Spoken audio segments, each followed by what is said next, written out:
නිමන් හා ඔගලන්ට මතක ඇති අපි කලින් වීඩියෝ එකෙන් අරගෙන ආවා ඔයාලට චීන ශිෂ්‍යත්වයක් ලබාගෙන චීනයට ගිහිල්ලා ඉගෙන ගන්න පුළුවන් විශ්වවිද්‍යාල ගැන. අද වීඩියෝ එකෙන් අපි ඔයගොල්ලන්ට අරගෙන එන්නේ මේ විදිහට චයිනීස් ස්කෝලර්ෂිප් එකක් අරගෙන චීන විශ්වවිද්‍යාලයකට උසස් අධ්‍යාපනය සඳහා යනවා නම් ඒ සඳහා ඔයාලා සම්පූර්ණ කරලා තියෙන්න ඕන ඉතාමත් වැදගත් සුදුසුකමක් ගැන. ඔයාලා චීන ශිෂ්‍යත්වයක් අරගෙන චීන විශ්වවිද්‍යාලයකට ගිහිල්ලා ඉගෙන ගන්න නම් අනිවාර්යෙන්ම සපුරගෙන තියෙන්න ඕන සුදුසුකමක් තමයි මෙන්න මේ HSK විභාගය සමත් වීම කියන එක. මොකද්ද මේ HSK විභාගය කියලා කියන්නේ?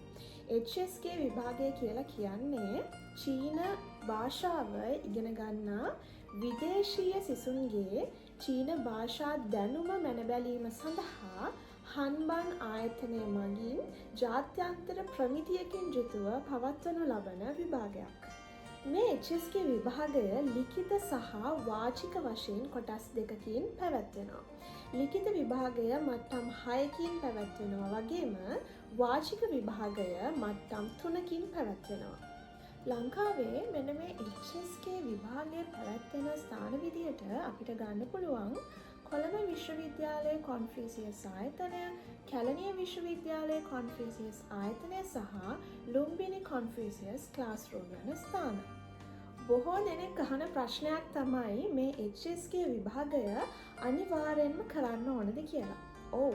ඔබ චීන භාෂාව ඉගෙනගෙන ඒ අංශයෙන් ඉදිරියට යාමට බලාපොරොත්තු වන කෙනෙක් නම් අනිවාර්යෙන්ම මේ HSK විභාගයේ level 3 හෝ ඊට ඉහළ මට්ටමක් සමත් වී තිබීම අනිවාර්ය සුදුසුකමක් වෙනවා.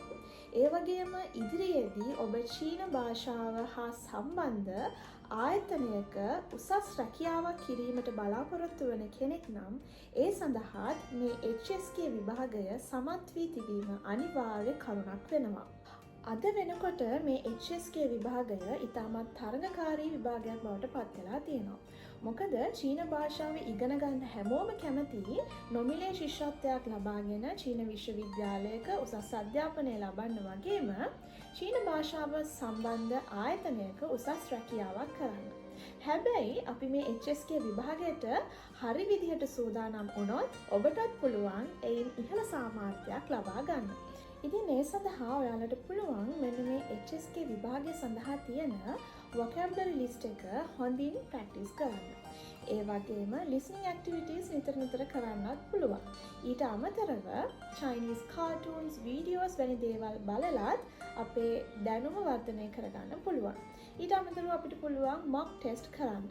ඒ වගේම Chinese characters දිනපතා practice කිරීමත් අනිවාර්ය වෙනවා. සරලවම කියනවා නම් චීන භාෂාව ඉගෙන ගන්නා ඔබ ඒ අංශයෙන් ඉදිරියට යාමට බලාපොරොත්තු වෙනවා නම් මේ HSK විභාගය කියන්නේ ඒ සඳහා අනිවාර්ය අංගයක්. එහෙනම් මේ වගේ වැදගත් තොරතුරු එක්ක ඊළඟ සතියේ තවත් වීඩියෝ එකකින් හම්බ වෙමු. හැමෝටම සයිජියන්!